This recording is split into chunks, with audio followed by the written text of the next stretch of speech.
Hi everybody, and welcome to another episode of Finally Finding Me. I'm Crystal.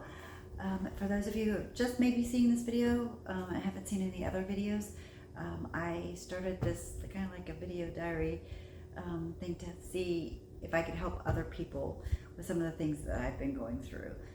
If you've ever been on a self-discovery tour journey, it always seems overbearing when it's by yourself.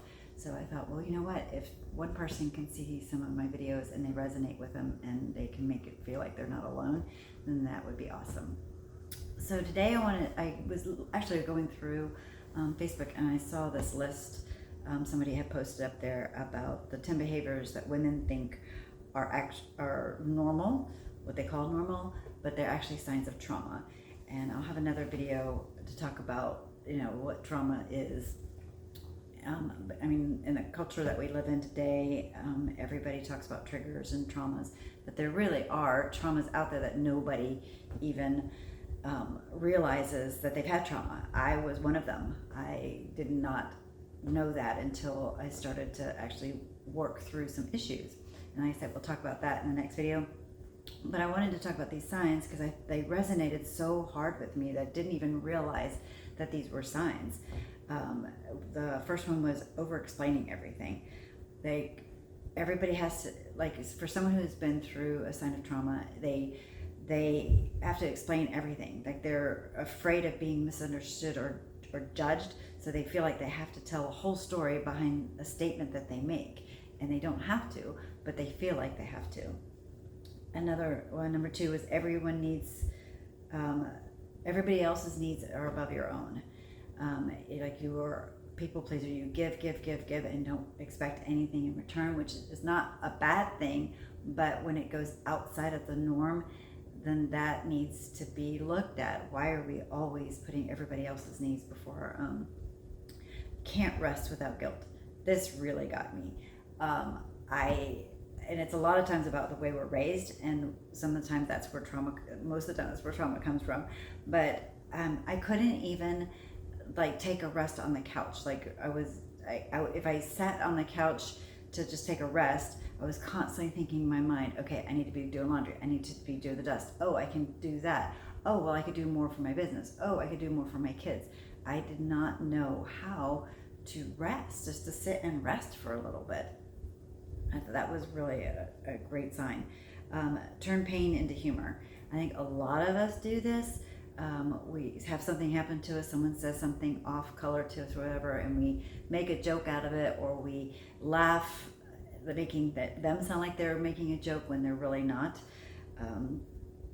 Apologizing constantly. This was another one that I went through. I still struggle with it sometimes. I will apologize for everything, even if I didn't do anything wrong.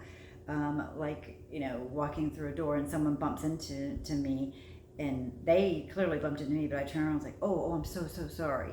And why? I didn't bump into them, but I feel like I need to apologize.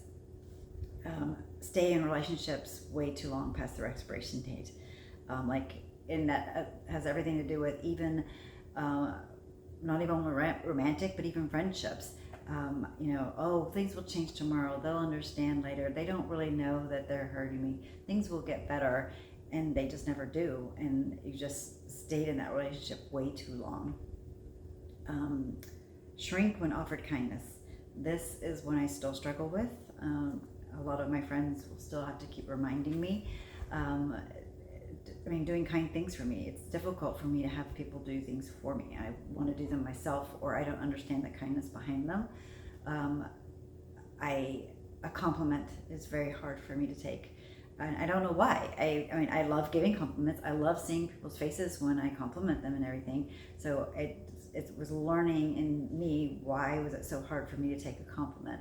And I just had one of the friends just look at me and go, just take the damn compliment. So now I hear that in my brain, and I'm much better at going, just thank you. If someone compliments you, just tell them thank you. They did it for a reason. They saw something. You can't take away their joy of giving that compliment to you. Avoid boundaries. You'd rather suffer in silence than worry about anybody being mad at you. You know, we need to set healthy boundaries, and that's a whole nother video. But setting boundaries was always hard. Like, I didn't want anybody to be mad at me. For me to say, no, you can't do that to me, it was like, and then they'd be mad at me about it. Just, I couldn't even think like that. Now I understand. The word no is not a negative word. It's actually a really good word to be able to set those boundaries. You're too busy. I need time for myself. It's okay to say no. It's okay to set those healthy boundaries. Staying busy to numb the emotions. That is probably a very big one for me. I never wanted to face I didn't ever want quiet time. My calendar was full. I had things to do with the kids. I had business stuff to do. You could do this. I was always busy. So when it came to being alone by myself, it was hard because you can't run away from the truth. You can't run away from the thoughts. You can't run away from the emotions of what you're going through if you're not by yourself. But when you're by yourself, it's all there. So I never thought about that. I just thought, oh, I'm just a busy person. But when I really got to do some work and understand that, no, I was avoiding being alone because I didn't want to be with my thoughts.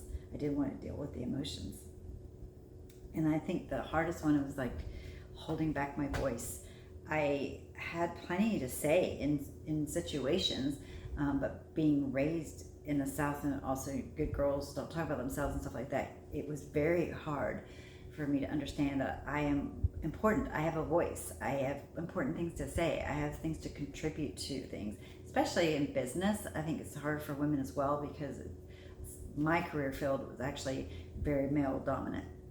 So when I would say things, it really wouldn't be considered, until someone else said the exact same thing.